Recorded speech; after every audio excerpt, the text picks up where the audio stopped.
Hello everyone, welcome back to my channel video math by Mansi. आज हम maths में class 11 का चैप्टर नंबर 1 सेट्स पढ़ने वाले हैं। तो सबसे पहले हम जानेंगे कि सेट होता क्या है। सेट की डेफिनेशन होती है, a set is a well defined collection of distinct objects. अब इसमें दो वर्ड्स पे बहुत ज़्यादा ध्यान देने की ज़रूरत है। एक तो है वेल डिफाइंड और दूसरा है डिस्टिंक्ट ऑब्जेक्ट्स। वेल डिफाइंड का मतलब होता है there is no confusion regarding inclusion और एक्सक्लूजन ऑफ एनी ऑब्जेक्ट, कि आपको कोई भी ऑब्जेक्ट उसके अंदर सेट के अंदर इंक्लूड करना है या उसमें से बाहर निकालना है, तो उसके लिए आपको कोई भी एम्बिग्विटी या कन्फ्यूजन ना हो। डिस्टिंक्ट ऑब्जेक्ट्स का मतलब होता है डुप्लीकेसी इज़ नॉट अलाउड, कि कोई भी एलिमेंट दोबारा रिपीट नहीं हो सकता है। सेट का एग्जाम्पल क्या हो सकता है, जैसे कि the vowels in the English alphabet. English alphabet में कितने वोवल्स होते हैं? 5 वोवल्स होते हैं, AEIOU। ये क्लियरली डिफाइंड है, वेल डिफाइंड है और इसमें कोई डुप्लीकेसी भी नहीं है। तो this is a collection of well defined distinct objects, that's why it is called a set. अब एक कलेक्शन देखते हैं हम, collection of intelligent students in a class. क्या ये सेट बनेगा? उसे देखने के लिए सबसे पहले हमें देखना होगा कि ये वेल डिफाइंड है या नहीं है। ये वेल डिफाइंड ही नहीं है क्योंकि इसमें कन्फ्यूजन है, एम्बिग्विटी है रिगार्डिंग इंक्लूजन और एक्सक्लूजन ऑफ एनी ऑब्जेक्ट। कैसे? अगर मैं आपकी क्लास के डिफरेंट डिफरेंट स्टूडेंट्स से पूछती हूँ कि आपके हिसाब से सबसे इंटेलिजेंट कौन है इस क्लास में, तो different different students different different name देंगे। तो ये कलेक्शन वेल डिफाइंड नहीं है।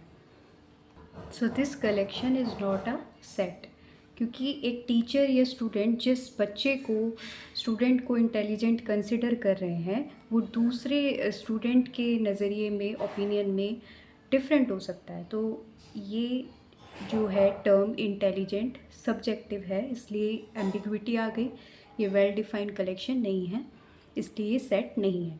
लेकिन अगर हम दूसरे केस, ये दूसरे एग्जाम्पल है collection of students who scored more than 90% in a class, ये वेल डिफाइंड होगा, बिल्कुल होगा, क्योंकि ये ऑब्जेक्टिव हो गया। This is a well defined and objective. तो क्योंकि हमें यहाँ पर अगर हम क्लियरली चेक कर सकते हैं मार्क्स स्टूडेंट्स के, और हम उसी के अकॉर्डिंग सेट के अंदर जो एलिमेंट्स हैं, ऑब्जेक्ट्स हैं, इंक्लूड कर सकते हैं, एक्सक्लूड कर सकते हैं। मीन्स मार्क्स जो जिस जिस स्टूडेंट्स के मार्क्स 90% से ज़्यादा होंगे वो उसके अंदर इंक्लूड होगा सेट के अंदर, और अगर नहीं होंगे तो वो एक्सक्लूड होगा।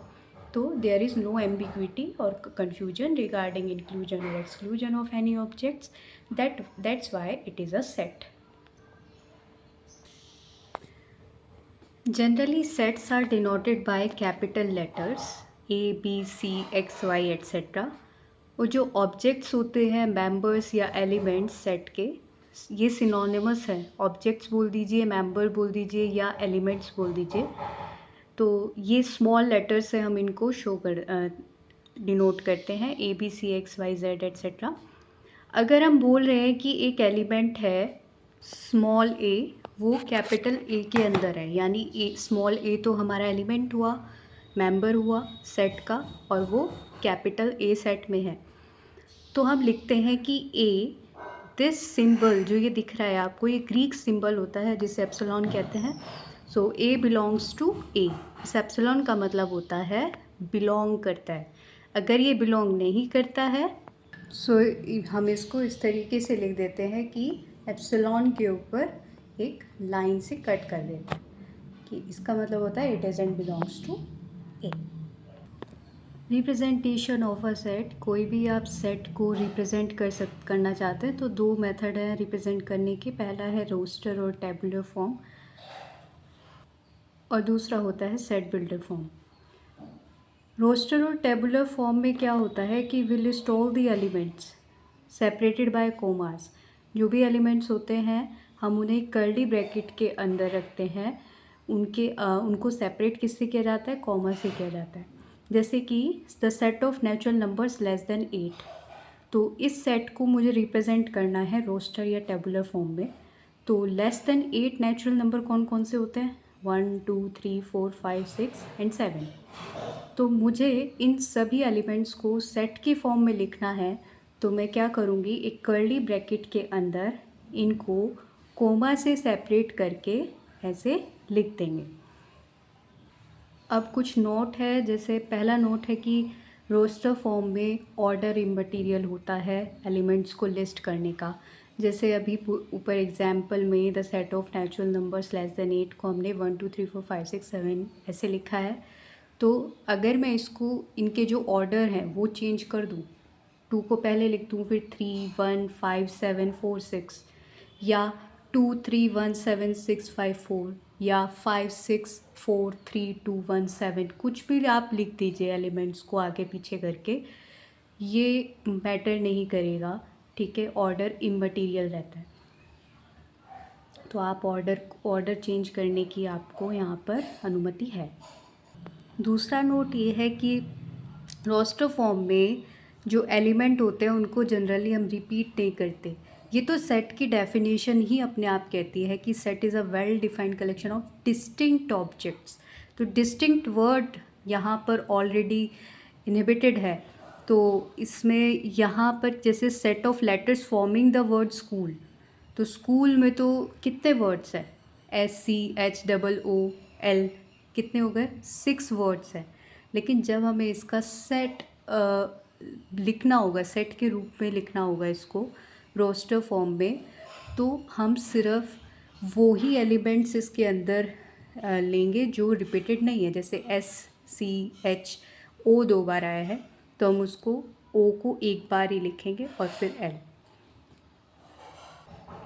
Second representation of a set builder form होती है। ये क्या होती है कि किसी भी सेट को डिस्क्राइब करने का एक तरीका है जिसमें एक रूल गिवन होता है और प्रॉपर्टी या रूल गिवन होता है जो उस सेट के हर एक एलिमेंट को सेटिस्फाई करना होता है, फॉलो करना होता है। इसका नोटेशन होता है कि कर्ली ब्रैकेट में लिखते हैं, टाइप ऑफ ऑब्जेक्ट आते हैं और सच दैट का साइन लगा के रूल फॉर कलेक्शन। जैसे एग्जाम्पल के लिए set of natural number less than 8 को हमने पहले रोस्टर फॉर्म में लिखना सीखा था। अब इसको सेट बिल्डर फॉर्म में अगर मुझे लिखना है तो मैं लिखूँगी x such that x is a natural number and x is less than 8। तो सच दैट से पहले टाइप ऑफ ऑब्जेक्ट कि इसमें x टाइप के ऑब्जेक्ट आएंगे जो किस रूल को फॉलो करेंगे कि x is a natural number और x जो है वो 8 से छोटा होना चाहिए। सो ऑलराइट एवरीवन, हमने आज सेट की डेफिनेशन और उसके कुछ उनको रिप्रेजेंट करने का क्या क्या तरीके हैं, 2 मेथड हैं, उनको डिस्कस किया। नेक्स्ट वीडियो में हम NCERT की एक्सरसाइज 1.1 को पूरा सॉल्व करेंगे। So thanks for watching. If you found this video very helpful, don't forget to like, share and subscribe to the channel. Keep learning and keep growing. Thank you.